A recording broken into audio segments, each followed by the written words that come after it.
എന്റെ പാർട്ടിയെ കുറിച്ചാണ് പറഞ്ഞത്. ഞാൻ റെപ്രസെന്റ് ചെയ്യുന്നത് എന്റെ പാർട്ടി, എന്റെ മുന്നണിയാണ്. എന്റെ പാർട്ടിയെ കുറിച്ചും എന്റെ മുന്നണിയെ കുറിച്ചും പറഞ്ഞാൽ ഞാൻ തിരിച്ചു പറയും. ഒരു സംശയവും ആ കാര്യത്തിൽ വേണ്ട. സാർ ഇവിടെ ഗവർണറുമായിട്ടുള്ള പ്രശ്നം പറഞ്ഞു. ഗവർണർ ആദ്യമായിട്ടാണ് ഇഷ്ടമുള്ള വൈസ് ചാൻസലർ വയ്ക്കുന്നത്. ഗവർണർ ആദ്യമായിട്ടാണ് സെനറ്റിലേക്ക് സ്വന്തം അംഗങ്ങളെ ചേർക്കുന്നത്. ആദ്യമായിട്ട് അല്ലല്ല, കേരളത്തിൽ ആദ്യമായി. ബഹളം ഉണ്ടാക്കല്ലേ? കേരളത്തിൽ ആദ്യമായി ഗവർണർ. ഞങ്ങൾ അതിനെ എതിർത്തു. അങ്ങ് ബഹളം ഉണ്ടാക്കല്ലേ? ഞങ്ങൾ അതിനെ ശക്തിയായി എതിർത്തു. ഗവർണറെ പ്രത്യേകമായ യോഗം ലോക്ഭവനിൽ വിളിച്ചപ്പോ ഞങ്ങള് എന്താണ് സംഭവിച്ചതെന്ന് അന്വേഷിച്ചു മുഖ്യമന്ത്രിയുടെ ഓഫീസ്. അപ്പൊ ഗവർണറുടെ സെക്രട്ടറി കത്തയച്ചു. അത് തൃപ്തികരമല്ല എന്ന് പറഞ്ഞു. ഞങ്ങളുടെ ഗവൺമെന്റിന്റെ ഡിസ്പ്ലഷർ, അതൃപ്തി പ്രകടിപ്പിച്ച് തിരിച്ചു കത്തയച്ചു. ചെയ്യാൻ പാടില്ല എന്ന് പറഞ്ഞു. ഭാവിയിൽ പ്ലീസ്, അങ്ങക്ക് ശബ്ദം കൂടുതലാണ്, പക്ഷെ വേണ്ട ബഹളം. ഞാൻ പറയട്ടെ, ഞങ്ങൾ അയച്ചു. പിന്നെ ഞങ്ങളിത് VB റാംജിയിലെ 40 ഈ ബജറ്റിൽ ഒരിടത്തും കാണില്ല എന്ന് പറയല്ലോ കേന്ദ്രത്തിനെതിരായിട്ട്, ഇല്ലേ? ഓരോ വിഷയത്തിലല്ലേ പറയണ്ടത്. VB റാംജി കേസ് വന്നപ്പോ അതില് ഇതുവരെ ഉണ്ടാകാത്ത കോൺട്രിബ്യൂഷൻ കൊടുക്കണം, 40% ആക്കണമെന്ന് പറഞ്ഞു. 10,000 കോടി രൂപയോളം, 2,500-3,000 കോടിയോളം വരികയാണ്. അവിടെ ഞങ്ങൾ കേന്ദ്ര ഗവൺമെന്റിന്റെ തെറ്റായ നയം എന്ന് പറഞ്ഞിട്ടുണ്ട്. പിന്നെ ഒരു ഗവൺമെന്റ് വന്ന ഉടനെ തന്നെ കേന്ദ്രവുമായി യുദ്ധപ്രഖ്യാപനം, ഞങ്ങൾ അതിനൊന്നുമില്ല. തെറ്റായ കാര്യങ്ങൾ കേന്ദ്രത്തിന്റെ ഭാഗത്ത് നിന്ന് ചെയ്താൽ ഞങ്ങൾ സംസാരിക്കും. അത് കഴിഞ്ഞിട്ട് അതിനോടില്ല, എല്ലാ കാര്യത്തിലും ഞാൻ വഴങ്ങുന്നില്ല. ഞങ്ങൾ സംസാരിക്കും. ഞങ്ങൾ അതിനെതിരായിട്ട് ഞങ്ങൾ നിലപാടെടുക്കും. തെറ്റായ, അതായത് കോപ്പറേറ്റീവ് ഫെഡറലിസത്തിനെതിരായി, ഈ ഗവൺമെന്റിനെതിരായി കേന്ദ്ര ഗവൺമെന്റ് നടപടികൾ സ്വീകരിക്കുമ്പോൾ ഞങ്ങൾ അതിനെതിരായിട്ടുള്ള സ്റ്റാൻഡ് എടുക്കും. ഞങ്ങൾ എല്ലാ ദിവസവും ഓരോ ഗവർണറുടെ നയപ്രഖ്യാപന പ്രസംഗത്തിൽ, വൈറ്റ് പേപ്പറിൽ, ബഡ്ജറ്റിൽ എല്ലാ ദിവസവും കേന്ദ്രത്തിനെതിരായി യുദ്ധപ്രഖ്യാപനം. അതല്ല ഞങ്ങളുടെ സമീപനം, അതല്ല. തെറ്റ് പറഞ്ഞാൽ ഞങ്ങൾ ചൂണ്ടിക്കാണിക്കും. നിങ്ങളുടെ നയമല്ല ഞങ്ങളുടെന്ന്, നിങ്ങൾ തർക്കിക്കണ്ട. നിങ്ങളുടെ നയമല്ല ഞങ്ങളുടേത് വ്യത്യസ്തമായ നയവും ഞങ്ങളുടെ വ്യത്യസ്തമായ സമീപനമാണ്. ഇനി ഒരു കാര്യം കൂടി, ഇനി ഏറ്റവും പ്രധാനപ്പെട്ട ഒരു കാര്യം, കാരണം ലിക്കറിന് ടാക്സ് കൂട്ടി, കുറച്ചു ടാക്സ് ഏർപ്പെടുത്തി ബർക്കാഡി കമ്പനിയുമായി ഏർപ്പെട്ടിട്ടാണ് മുഖ്യമന്ത്രി ഇത് ചെയ്തത്. എന്തെല്ലാം ആരോപണമാണ്, എത്ര കിട്ടി അല്ലേ? ഞാൻ പറഞ്ഞുതരാം എത്ര കിട്ടിയെന്ന് ഞാൻ പറഞ്ഞുതരാം. ആദ്യമായിട്ട് ഈ പരിപാടി തുടങ്ങിയെന്നറിയോ? അതായത് രണ്ടാം പിണറായി സർക്കാർ അധികാരത്തിൽ വന്നത് മെയ് 20. 6 മാസത്തിനകം ഇപ്പൊ എനിക്കെതിരായിട്ട് പറഞ്ഞ ഇപ്പോഴത്തെ party secretary MV Govindan excise മന്ത്രിയാണ്. ആദ്യത്തെ നോട്ടാണ്. ഗണ്യ കാണുക. അന്നത്തെ എക്സൈസ് മന്ത്രി പറയാണ്, ബർക്കാഡി ഇന്ത്യ, SDF ഇൻഡസ്ട്രീസ് എന്നിവ നൽകിയ അപേക്ഷകളും സമാനമായ മറ്റ് അപേക്ഷകളും ഒരുമിപ്പിച്ച് ഖണ്ഡികയിൽ പറഞ്ഞതു പ്രകാരം വീര്യം കുറഞ്ഞ മദ്യത്തിന് വ്യക്തമായ നിർവചനം നൽകി വിശദമായ റിപ്പോർട്ട് അടിയന്തരമായി സമർപ്പിക്കുക. ആരാണ് ബർക്കാഡി കമ്പനിയായിട്ട് സംസാരിച്ചത്? ആരാ ബർക്കാഡി കമ്പനിയായിട്ട് ആദ്യമായി സംസാരിച്ചത്? ഇനി കേട്ടോ. അല്ലല്ല രണ്ടാമത്തെ ബർക്കാഡി രണ്ടാമത്തെ ആരോപണം എന്താ? രണ്ടാമത്തെ ആരോപണം എന്ന് പറയുന്നത്, ഈ വീര്യം കുറഞ്ഞ മദ്യം കേരളത്തിൽ ഇറങ്ങിയാൽ, ഇപ്പോഴും പറഞ്ഞു, യുവതലമുറയെ മുഴുവൻ നശിപ്പിച്ചു കളയും. യുവതലമുറ ഇല്ലാതാവും, സ്ത്രീകളും കുട്ടികളും ആവും. 31/3/2022 ആ സർക്കാരിന്റെ മദ്യനയം, അതിലെ ഐറ്റം 25, LDF സർക്കാരിന്റെ ഉദയഭാനു കമ്മീഷന്റെ ശുപാർശയിൽ വീര്യം കുറഞ്ഞ മദ്യം പ്രോത്സാഹിപ്പിക്കാൻ ശുപാർശ ചെയ്തിട്ടുണ്ട്.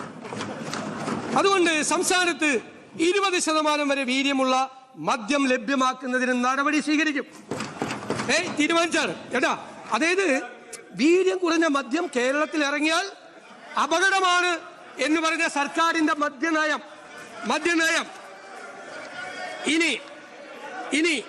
ഇനി കേട്ടോ, രണ്ടാമത് വന്ന കേട്ടോ, മുഴുവൻ കേക്ക്, ബഹളമൊന്നും ഉണ്ടാക്കണ്ട, മുഴുവൻ കേക്ക്.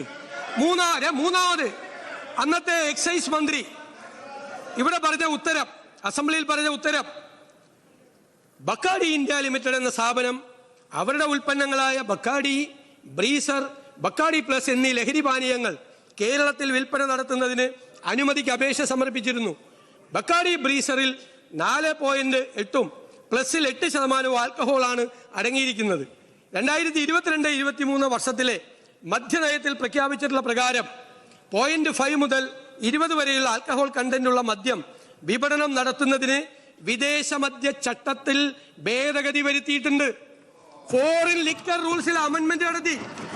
ഫോറിൻ ലിക്കർ റൂൾസിൽ ചട്ടത്തിൽ അമെന്റ്മെന്റ് നടത്തി.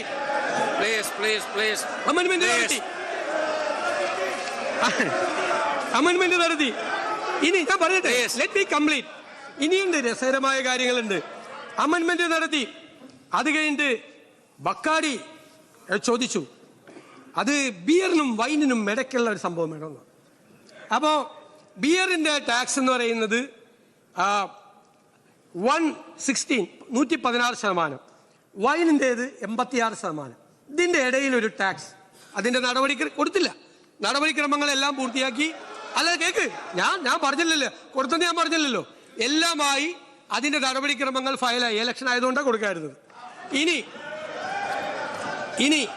കേട്ടോ അല്ലല്ല കേൾക്ക്. അല്ല, ഞാൻ ഇത് പറഞ്ഞു തീർന്നിട്ടേ ഇരിക്കുള്ളൂ. അങ്ങക്ക് വഴങ്ങുള്ളൂ. അങ്ങ് പ്രസംഗിക്കണ്ട, ഞാനാണ് പ്രസംഗിക്കുന്നത്. അല്ലല്ല, ഞാൻ പറയട്ടെ, ഞാൻ പറഞ്ഞു തീർക്കട്ടെ.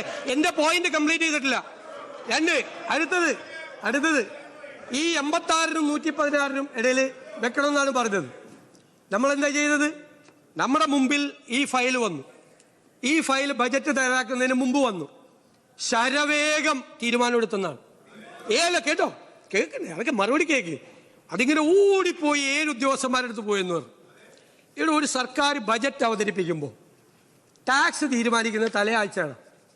തലേ ദിവസം രാത്രിയാണ് ഫൈനലൈസ് ചെയ്യുന്നത്, ആണല്ലോ.